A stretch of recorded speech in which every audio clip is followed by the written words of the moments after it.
El riesgo menor que corremos es molestar con la desproporción que hay entre nuestra idea de nosotros mismos y nuestras palabras, desproporción que por lo general vuelve las palabras de la gente sobre sí misma tan ridículas como esos canturreos de falsos aficionados a la música que, sin poder resistirse a la necesidad de tararear una melodía que les gusta, compensa la insuficiencia de su inarticulado murmullo con una mímica enérgica y un gesto de admiración que no justifica lo que nos hacen oír.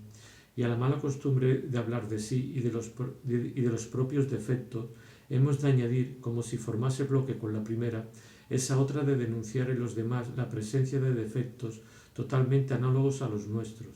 Sin embargo, es de esos defectos de los que siempre se habla, como si fuese una manera de hablar de sí, indirecta, que une al placer de absolverse el de confesar. Por otro lado, parece que nuestra atención, siempre atraída por lo que nos caracteriza, lo notan los demás antes que cualquier otra cosa. Hay miopes que dicen de otro, pero si apenas puede abrir los ojos. A un tísico le ofrece dudas la integridad pulmonar del hombre más sólido. Un hombre sucio solo habla de los baños que los demás no toman. Uno que apesta pretende que los demás huelen mal. Por todas partes ve maridos engañados, un marido engañado. Una mujer ligera, mujeres ligeras. El snob, snobs. Y además cada vicio, como cada profesión, exige y desarrolla unos saberes especiales que no nos molesta exhibir. El invertido desenmascara a los invertidos. El modisto invitado en la alta sociedad, antes incluso de ponerse a hablar con vosotros, ya ha evaluado el paño de vuestro traje y sus dedos arden en deseos de palpar sus calidades. Y si tras un rato de conversación preguntáis a un odontologista su verdadera opinión sobre vosotros, os dirá el número de vuestros dientes picados.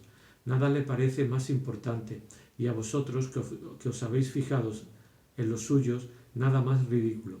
Y no solo nos imaginamos a los demás ciego cuando hablamos de nosotros, actuamos como si lo fueran.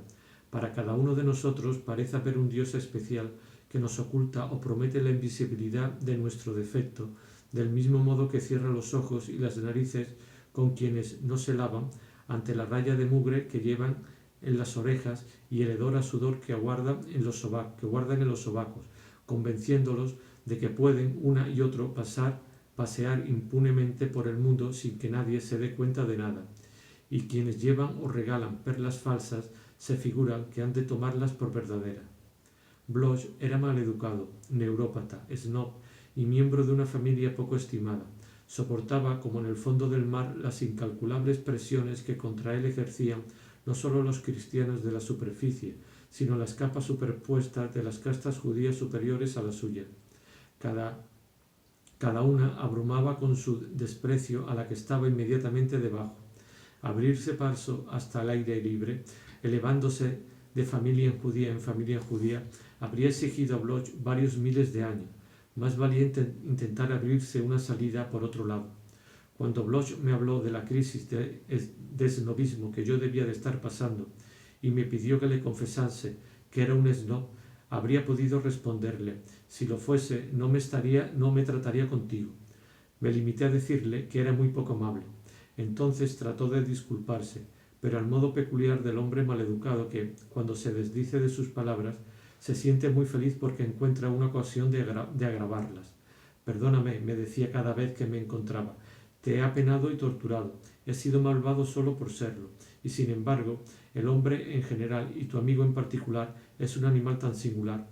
No puedes figurarte el cariño que yo, que te hago rabiar tan cruelmente, siento por ti. Hasta el punto de que a veces, pensando en ti, me vienen las lágrimas a los ojos. Y dejó escapar un sollozo. Más aún de sus malos modales, lo que más me sorprendía en Bloch era sobre todo la desigual calidad de su conversación. Aquel muchacho tan difícil que de los escritores más en boga decía: es un sombrío idiota, es un perfecto imbécil. A ratos contaba con gran alegría anécdotas que no tenían ninguna gracia y citaba como alguien realmente curioso a una persona absolutamente mediocre.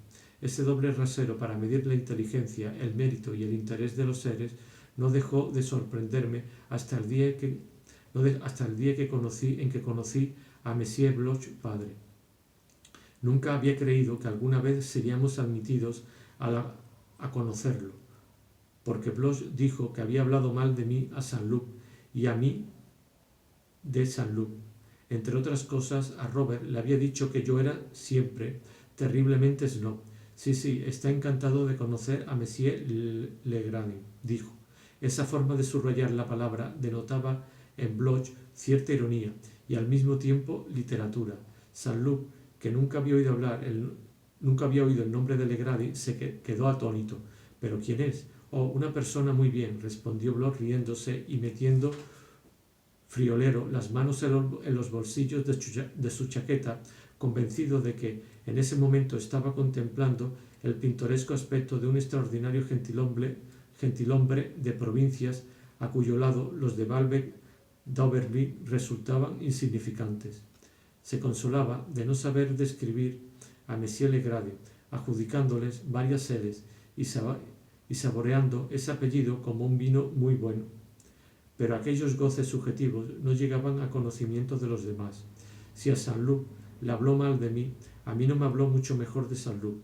Al día siguiente ambos estábamos al tanto del pormenor de aquellas maledicencias, no porque nos las hubiésemos contado el uno al otro, cosa que nos hubiese parecido muy culpable, sino porque Bloch le parecía tan natural y casi tan inevitable que, inquieto y dando por seguro que no iba a decirnos nada nuevo, prefirió adelantarse y llevándose aparte a Saint-Loup le confesó haber hablado mal de él, adrede, para que se lo dijeran.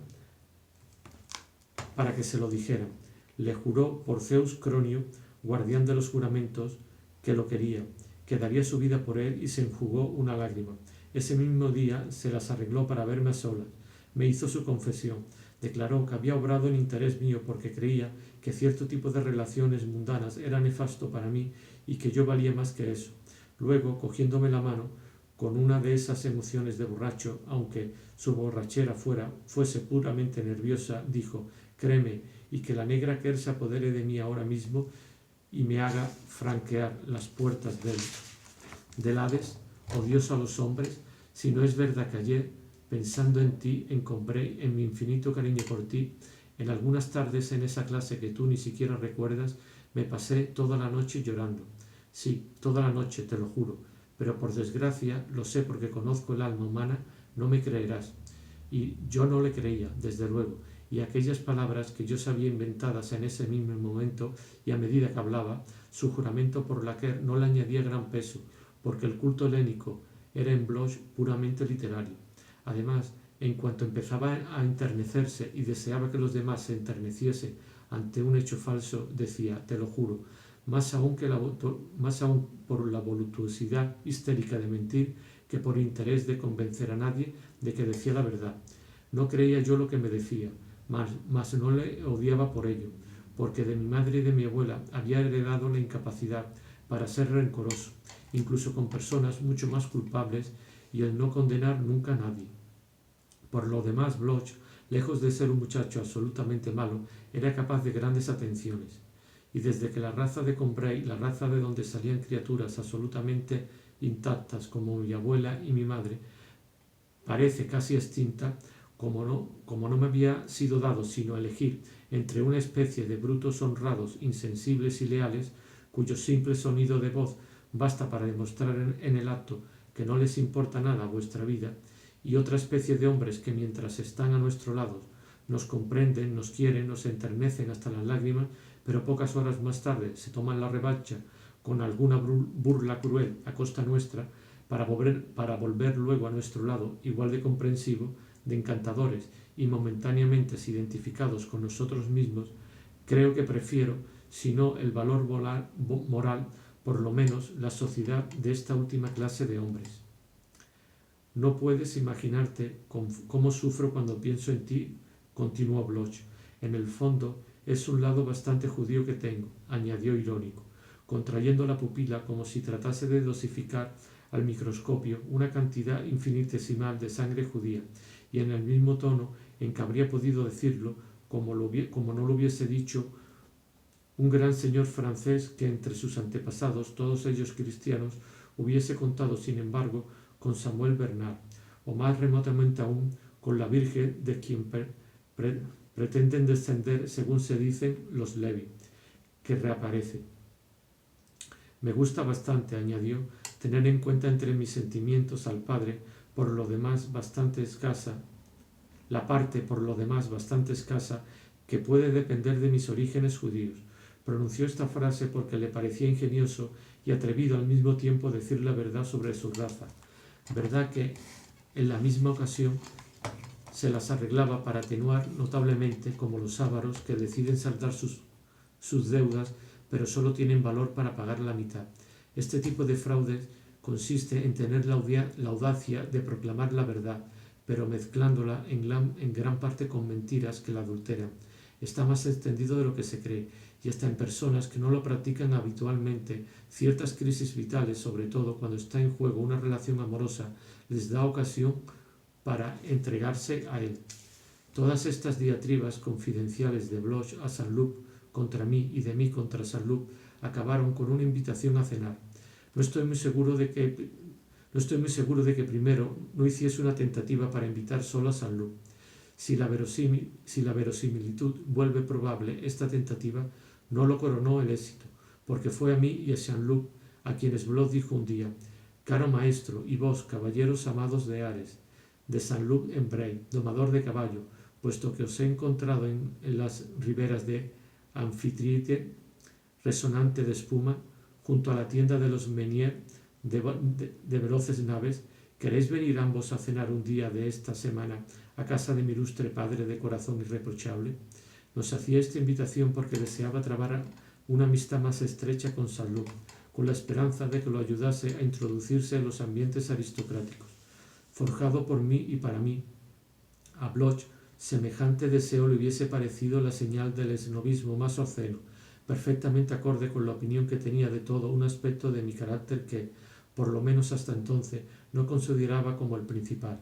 Sin embargo, el mismo anhelo sentido por él se le antojaba a prueba de una brillante curiosidad de su inteligencia, ansiosa de ciertas incursiones sociales en las que quizá podría encontrar alguna utilidad literaria.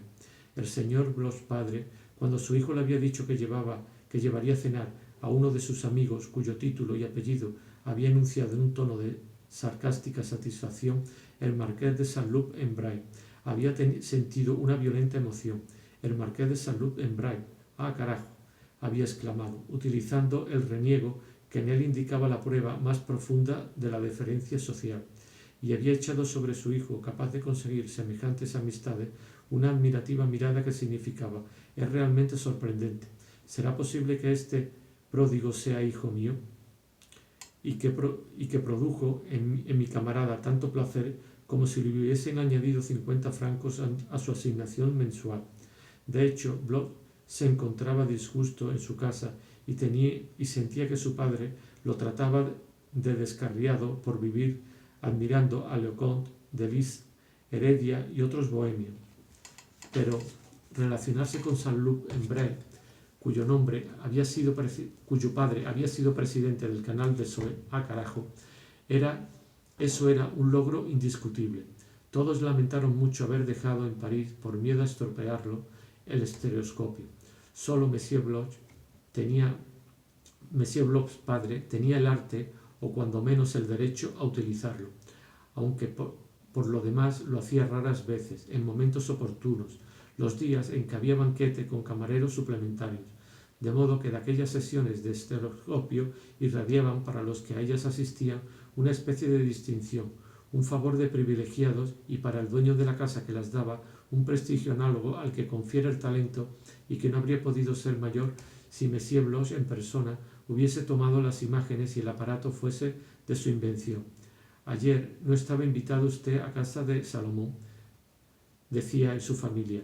«No, no era de los elegidos». «¿Qué es lo que había?» «Gran pompa, el estereoscopio, todo el escaparate». «Ah, si había estereoscopio, lo lamento, porque parece que Salomón estaba extraordinario cuando lo enseña». «¿Qué quieres?», le dijo Monsieur Bloch a su hijo. «No hay que darlo todo de una vez, así le quedará algo que desear». En su cariño paterno, y para enternecer a su hijo, había pensado mandar traer el instrumento, pero no había tiempo material, o más bien habían creído que no la habría, pues tuvimos que posponer la cena porque Saint-Loup no pudo desplazarse, en espera de un tío que debía venir a pasar 48 horas con Madame de Villeparisis, porque el tío, muy dado a los ejercicios físicos, sobre todo a las largas caminatas, debía hacer a pie en gran parte del camino desde el castillo donde estaba de vacaciones, haciendo noche en casas de labranza.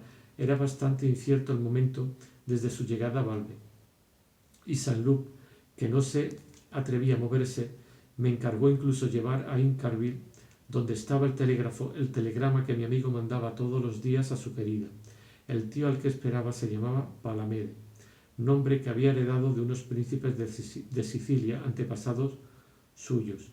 Y más tarde, cuando en mis lecturas históricas encontré aplicado a tal potestad o a tal príncipe de la Iglesia ese mismo nombre, hermosa medalla del Renacimiento, una antigüedad auténtica según algunos, que siempre había permanecido en la familia y que había pasado de descendiente en descendiente desde el gabinete del Vaticano hasta el tío de mi amigo, sentía el mismo placer reservado a los que, no pudiendo permitirse por falta de dinero una colección de medallas, una pinacoteca, se dedican a buscar viejos nombres de localidades, instructivos y pintorescos como un mapa antiguo, una perspectiva caballera, una enseña de tienda o una norma consuetudinaria, nombres de pila donde resuena y se oye en las bellas finales francesas el defecto de habla, la entonación de una vulgaridad étnica, la pronunciación viciosa con que nuestros antepasados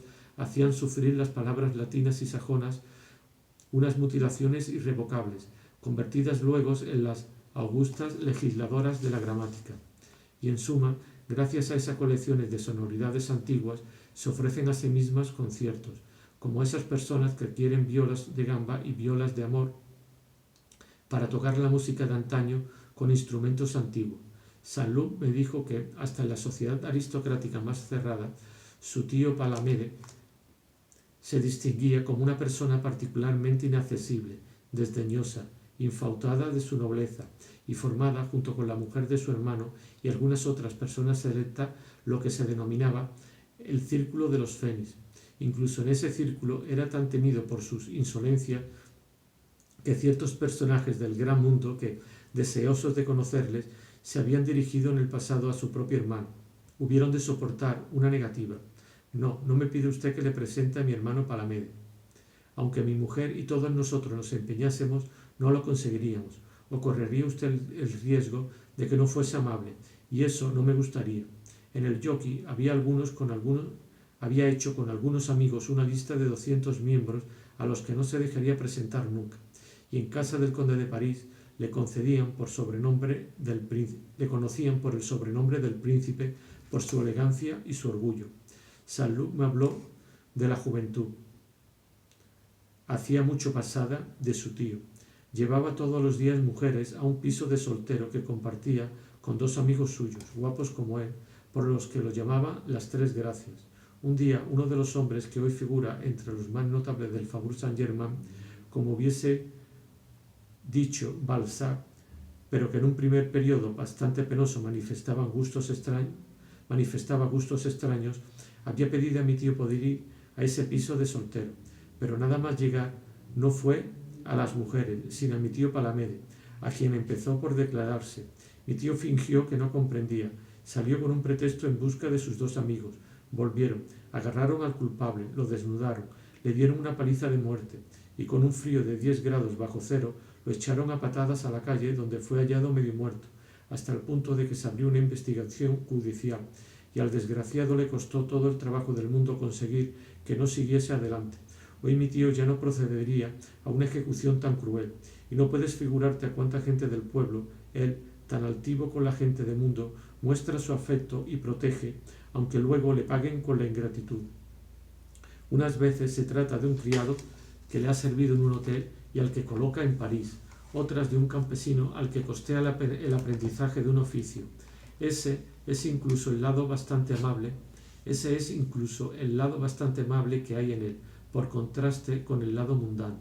Saint-Loup pertenecía en efecto a esa clase de jóvenes de buena sociedad situados a una altura desde la que pueden lanzarse expresiones como el lado incluso bastante amable que hay en él, por su lado el lado incluso bastante amable que hay en él, su lado bastante amable, semillas harto preciosas que con notable rapidez producen una forma de concebir las cosas en las que uno no vale nada y el pueblo lo es todo.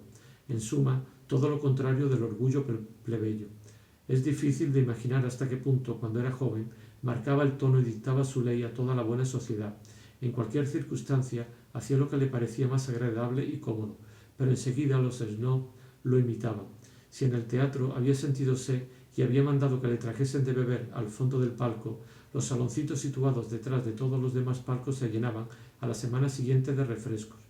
Un verano muy lluvioso, en que tenía un poco de reuma, se había encargado un gabán de una vicuña ligera pero cálida que solo sirve para hacer mantas de viaje y cuyo dibujo de rayas azules y naranja había respetado.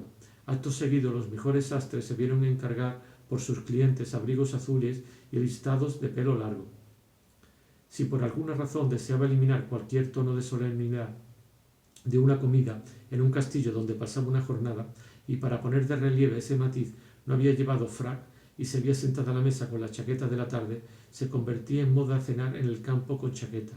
Si para comer un pastel utilizaba en lugar de la cuchara un tenedor o un cubierto de su invención encargado por él a un orfebre o incluso los dedos, ya no estaba permitido comer de otra manera. Había tenido ganas de volver a oír ciertos cuartetos de Beethoven, porque a pesar de todas sus ideas extravagantes, no es ningún estúpido, sino persona muy dotada, y había hecho ir todas las semanas a su casa a unos artistas para que se lo tocasen a él y a unos pocos amigos. La suprema elegancia de aquel año fue organizar reuniones poco numerosas en las que se oía música de cámara. Creo además que no se ha aburrido mucho en la vida. Guapo como era, no han debido faltarle mujeres, aunque no sabría decirte exactamente cuáles dada su discreción, pero sé que engañó mucho a mi pobre tía, lo cual no impide que fuese delicioso con ella, que ella le adorase y que él la haya llorado durante años.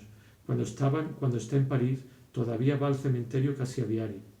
A la mañana siguiente del día en que Robert me había hablado así de su tío mientras lo esperaba, por lo demás inútilmente, al pasar solo delante del casino, camino del hotel, tuve la sensación de que alguien que no estaba muy lejos de mí me miraba. Volví la cabeza y vi un hombre de unos 40 años, muy alto y bastante grueso, de bigotes muy negros, y que mientras se golpeaba nervioso su pantalón con un bastón de paseo, clavaba en mí unos ojos dilatados por la atención. De vez en cuando los atravesaba en todas direcciones, miradas de una actividad extrema como solo se ven ante una persona que no conocen en individuos a quienes esa persona, por un motivo cualquiera, inspiran ideas que no se le ocurrirían con otras, por ejemplo, con locos o con espías. Lanzó sobre mí una ojeada suprema a un tiempo atrevida, prudente, rápida y profunda, como un último golpe inferido en el momento de darse a la fuga, y después de haber mirado a su alrededor, adoptando de repente una actitud distraída y altiva, con un brusco giro de toda su persona, se volvió hacia un cartel en cuya lectura se abstrajo canturreando una melodía y arreglándose la rosa terciopelada que colgaba de su ojal. Sacó del bolsillo un cuadernito en el que pareció tomar nota del título del espectáculo anunciado. Consultó 2 o 3 veces el reloj. Se caló sobre sus ojos un sombrero de paja negra cuya ala prolongó con la mano puesta a modo de visera, como para ver si llegaba alguien. Hizo el gesto de desagrado con el que se da a entender que estamos hartos de esperar, pero que nunca hacemos cuando estamos esperando realmente. Y luego, echándose hacia atrás el sombrero y dejando ver un pelo cortado al rape que, sin embargo, admitía en cada lado unas alas de pichón bastante largas y onduladas, exhaló el sonoro resoplido de esas personas que no tienen demasiado calor, sino el deseo de aparentar que tienen demasiado calor. Me dio la impresión de una rata de hotel que, habiéndose fijado quizás los días precedentes en mi abuela y en mí, preparando un golpe, acababa de darse cuenta de que yo le había sorprendido mientras me espiaba. Para despistarme, quizás solo intentaba, con su nueva actitud, expresar distracción e indiferencia, pero lo hacía con una exageración tan agresiva que su objetivo parecía no tanto disipar las sospechas que yo hubiese podido tener, como vengar una humillación que, sin darme cuenta, yo le hubiera infligido, sugerirme la idea no tanto de que me había visto como la de que yo era un objeto de importancia demasiado pequeña como para atraer su atención. Arqueaba el tronco en son de bravata, apretaba los labios, estiraba las guías del bigote e infundía a su mirada una pizca de indiferencia, de dureza, casi insultante, hasta el punto de que la singularidad de su expresión me hacía tomarle unas veces por un ladrón y otras por un loco. Vestía, sin embargo, de una manera extraordinariamente cuidada y mucho más seria y sencilla que la de todos los bañistas que yo veía en Balbe, y tranquilizadora para mi chaqueta, tan humillada muchas veces por la blancura resplandeciente y vulgar de sus trajes de playa. Pero la abuela venía a mi encuentro. Dimos una vuelta juntos, y una hora más tarde estaba yo esperándola delante del hotel, donde ella había entrado un momento, cuando vi salir a Madame de Villeparisis con Robert de Saint-Loup y el desconocido, que se había quedado mirándome con tanta fijeza delante del casino. Con la rapidez del relámpago su mirada me traspasó lo mismo que en el instante de nuestro primer encuentro, y, como si no me hubiese visto, volvió a colocar delante de sus ojos, ligeramente baja, embotada, como la mirada neutra que finge no ver nada hacia afuera y es incapaz de leer nada dentro, la mirada que sólo expresa la satisfacción de sentir a su alrededor las pestañas que entreabre con su beatífica redondez, la mirada devota y dulzarrona de ciertos hipócritas, la mirada fatua de ciertos cretinos. Vi que se había cambiado de traje. El que llevaba era todavía más oscuro, y es que sin duda la verdadera elegancia está menos lejos de la sencillez que la falsa. Pero había otra cosa. Desde algo más cerca se notaba que si el color estaba casi totalmente ausente de su ropa, no era porque quien lo había desterrado fuese indiferente a él, sino más bien porque, por una razón cualquiera, se lo prohibía, y la sobriedad que dejaba traslucir más parecía proceder de la obediencia de una dieta que de la falta de apetito. Un hilo de color verde oscuro armonizaba con el tejido del pantalón con la raya de los calcetines. Armonizaba en el tejido del pantalón con la raya de los calcetines, con un refinamiento que delataba la vivacidad de un gusto constantemente reprimido y al que por tolerancia se había hecho esa sola concesión, mientras en la corbata una pinta roja resultaba imperceptible como una libertad que no nos atrevemos a tomar. ¿Cómo está usted? Le presento a mi sobrino, el barón de Guermantes, me dijo Madame de Villeparisis, mientras el desconocido, sin mirarme, murmuraba un vago encantado, al que añadió unos para dar a su amabilidad un toque de cosa forzada, y replegando el meñique, el índice y el pulgar, me tendía el medio y el anular, desprovistos de sortijas, que yo estreché bajo su guante de piel de Suecia. Luego, sin haber levantado los ojos hacia mí, se volvió hacia Madame de Villeparisis. «Dios mío, ¿dónde tendré la cabeza?», dijo ésta. «Resulta que te llamo barón de Guermantes. Le presento al barón de Charlus. Después de todo, no es tan grande el error», añadió, «porque de cualquier modo eres un Guermantes». Entre tanto salía mi abuela y nos pusimos a caminar juntos.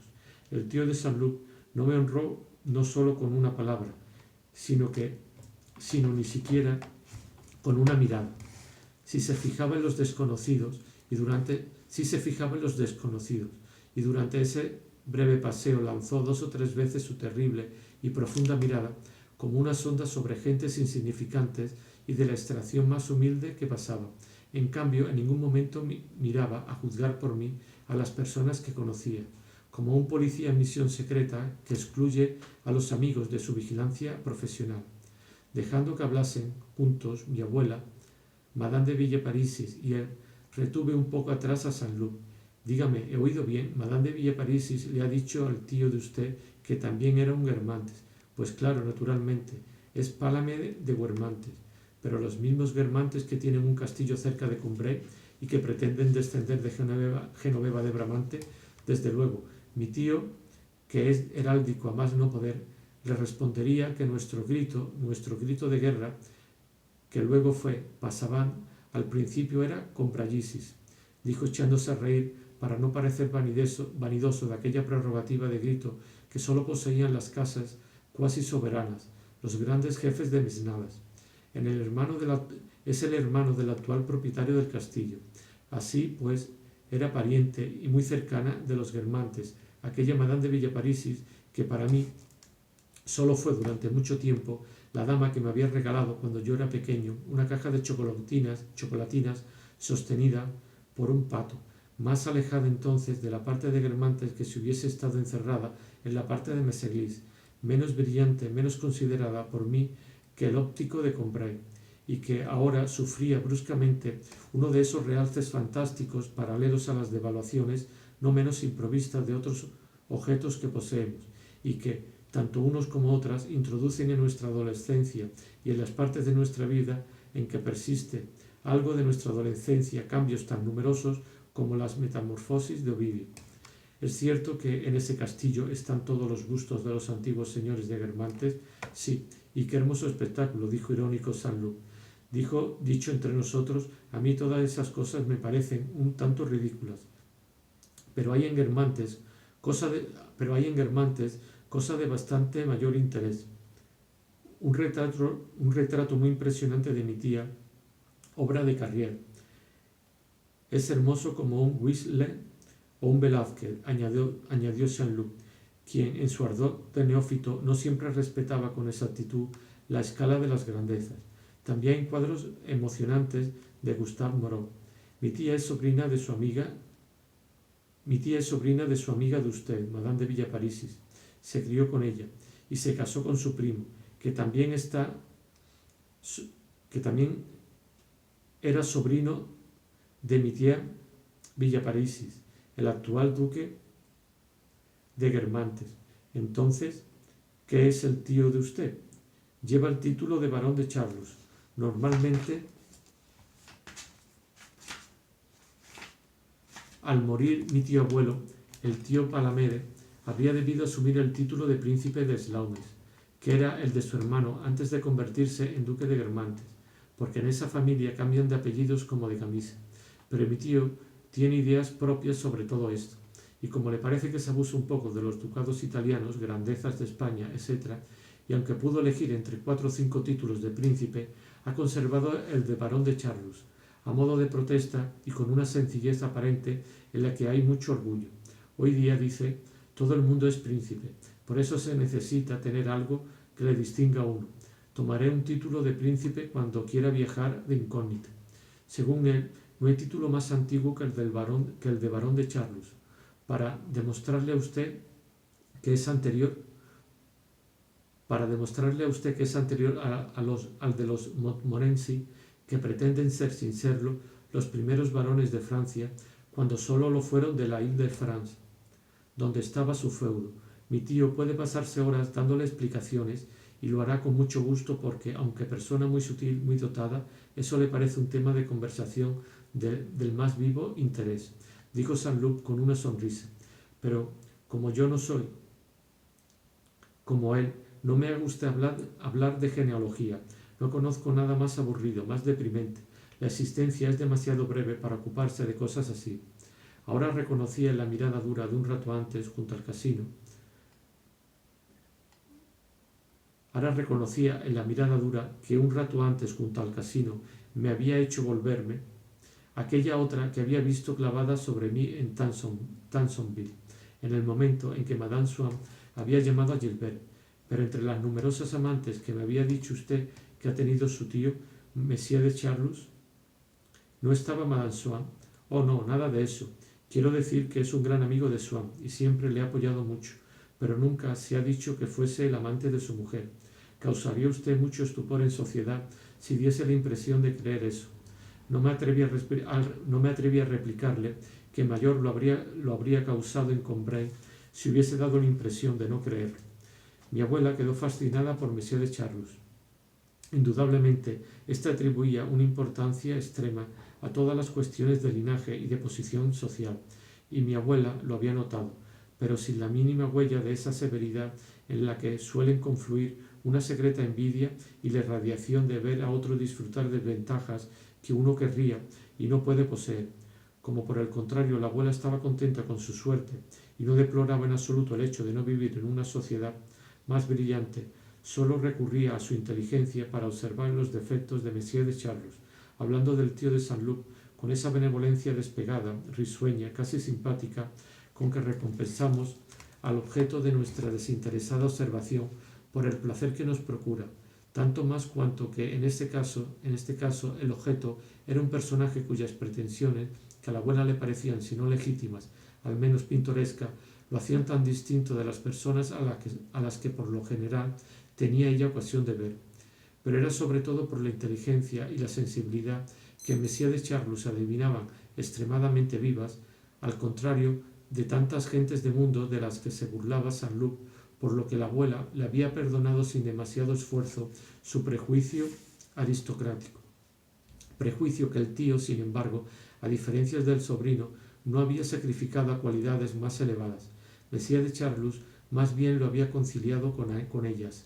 Poseedor como descendiente de los duques de Nemours y de los príncipes Lamballe, de archivos, muebles, tapices, retratos hechos para sus antepasados por Rafael, por Velázquez, por Boucher, pudiendo decir con todo derecho que para visitar un museo y una incomparable biblioteca le bastaba recorrer sus recuerdos de familia, situaba por el contrario en el rango del que su sobrino le había destronado toda la herencia de la aristocracia.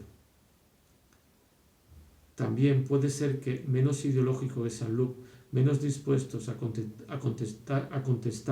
contentarse con palabras y observador más realista de los hombres, no quisiese descuidar un elemento de prestigio esencial a sus ojos, y que, además de ofrecer a su imaginación goces desinteresados, podía ser con frecuencia una ayuda de poderosa eficacia para su actividad utilitaria.